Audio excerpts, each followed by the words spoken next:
For Oasis Audio, I'm Wayne Shepherd. First came the song from Mark Schultz entitled Letters from War. Now comes a novel by the same title with the same writer, Mark Schultz, who joins me to talk about this new book and audiobook edition published by Oasis. Mark, I know this is a busy time for tours and travel and broken water pipes at home for you, so thanks for taking the time to talk today. You're welcome. Yeah, that stuff happens in the Schultz household as well? Things go wrong once in a while? I tell you what, we just bought a house and a month ago, and we've never really had a bunch of trees and garden kind of stuff, and so this is the first time that it comes with a whole watering system, which we've never seen before. And I woke up this morning and there was just something just right outside the bedroom window, just shooting straight up like a fountain. And I thought, you know what? I don't think that's natural. We need to shut that down. Yeah. So we went on a manhunt for the handle. Somehow it's reassuring to me that stuff happens to other people too. So. Yeah, more of a surprise than anything. Like, hey, do we have a water fountain outside our window? I don't think so. We got issues. So the song, Letters from War, came first. Let's talk about that. What's the story behind this song? I got to tell you, it pushes, as it does with so many people, a whole bunch of emotional buttons every time I hear it. Yeah, this is one of, sometimes I go in to write songs and I'll play melodies, and the melodies will dictate where the song goes and what the song's about. Well, this is one that a few years ago, we were at my great-grandmother's house, and we were up in her attic just kind of looking through some different boxes that were just so old, and we found these diaries that she had from the 1930s, 1940s. And so I was kind of looking through there, and I found this letter from one of her sons. She had 3 sons that were in World War II. And I started finding letters from her sons that they had written to her from the war. And then, I guess she would read them, and then she would write down her thoughts about the letter. Then she would write a prayer for her sons, and then she would put the letter in, say she got a letter on January 12th. She would have that letter in the diary on that day, and then her thoughts and then her prayer. And so her diaries were just filled with these letters from her sons that they wrote her from when they were out of war. And I just had tears running down my face, and I thought, okay, now this has got to be a song. And so I just had always known Letters from War, that needs to be a song, and that's where we started. Yeah, well, if anybody hasn't heard or seen it, the music video, that is, I mean, it's all over YouTube, and I just thank you, as so many people have, for reminding us of the cost of liberty. I like what Dave Ramsey has written in the praise for this book. Dave writes, "The first time I heard Mark Schultz's songs, Letters from War, I was speechless. Now seeing the heart of that message poured into a full-length novel, I'm not just speechless, but amazed at the sacrifice our men and women in uniform and their families so willingly make to protect our freedom. Thanks, Mark, for reminding us all of the cost of liberty." That's from Dave Ramsey, and that's pretty powerful. Yeah, it's, I remember, Dave's radio show is always on our dial and in the car, and I'll never forget the first time that I heard that on the show, and I was like, oh my gosh, Dave's playing our song. And I talked to him later about it, and he said, he felt it was important for people to hear. And, in my concerts, I guess we've been doing this song for several years now, maybe 5, 6, 7 years. And what's amazing to me, we do the song, we showed the video, and then this song gets a standing ovation every single night. Oh. And at the end of that, we have the men and women who served our country in whatever capacity. Sure. And they stand up and they get another standing ovation. And then we honor the families who have sons or daughters overseas right now. And I got to tell you, it's a pretty special moment in the show. And several times we've had men, older men who've come up to the table with just tears in their eyes, and they say something like, "I've been waiting for something like this, since we've come home." So it's been pretty special. Yeah, I hear that. Have you sung this song at the Pentagon or anything like that? Yeah, we did. The Pentagon called, and well, it's funny, the Army called first, and they said, "Hey, we just heard this song on the radio. We'd love to do a video." And I said, "Great." And the Pentagon called, and they said, "We have no idea who you are." But we would love for you that's to come. good, actually, if they don't know who you are. Good. And so they invited me and the band to come to the Pentagon and to perform the song. It was shortly after, it wasn't too long after 9/11, actually, and it was a special time to do it there. And I'll tell you, we took the band down to the mall between the Capitol and the Washington Monument, And we went through and we visited the monuments for World War II, World War One, Korea, and it was just so sobering to walk through and see all the names that were written on the wall. And it's really a trip we'll never forget. Yeah, I've taken that walk many times, and I'm sure you've gotten your own letters from war. You've probably heard from some people who are serving right now. Yeah, it's pretty special.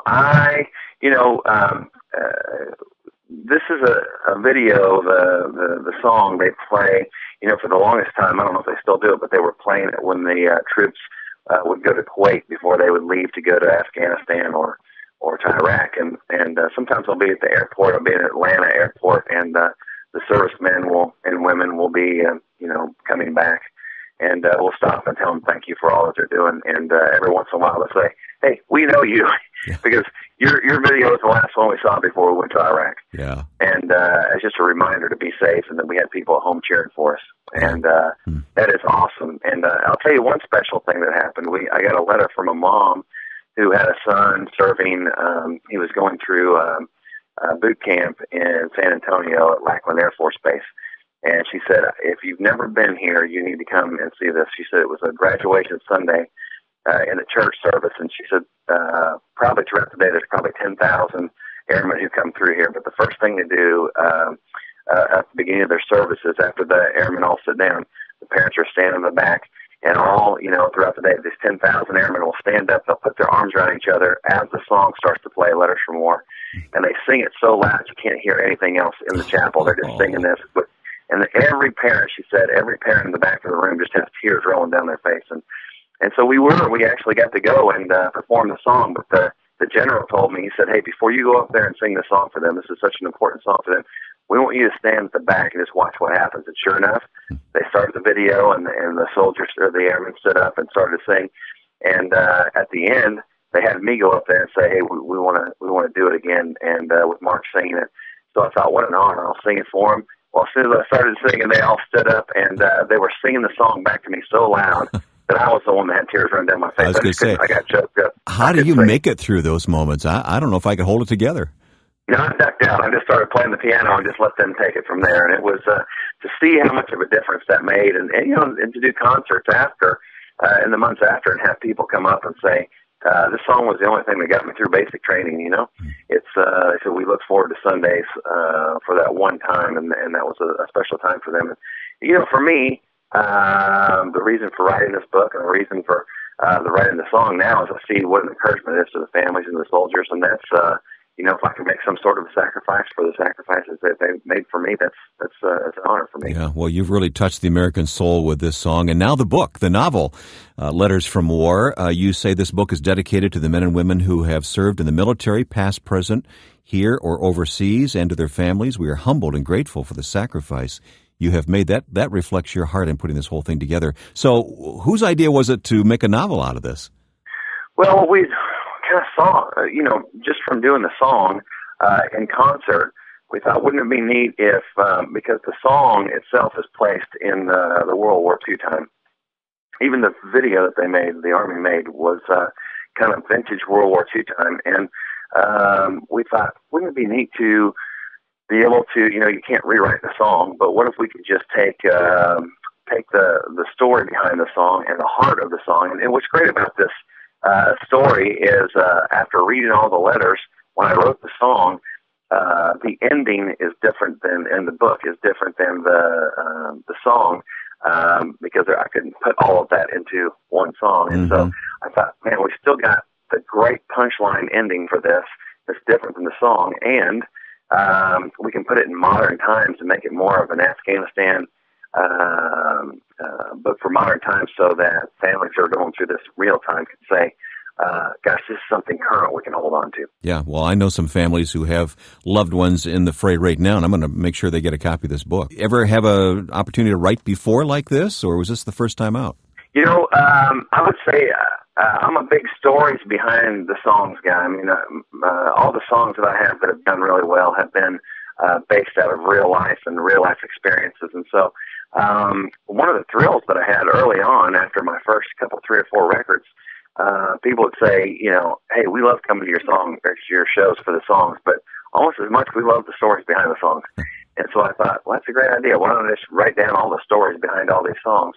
And, man, that was a huge hit with people because I think the stories somewhat resonated with them even more and made the song have even more impact because they were like, gosh, I've been through that. I've experienced that. And now I can understand the song a little more. And so this was a neat experience because, again, it's based out of something real that happened. And I don't think I would be a great fiction writer, but I think I'm good about just saying, hey, here's a real story that happened, and then put it out there. I think it resonates with people. Yeah. Who was it who said, if I had time, I'd write you a shorter letter?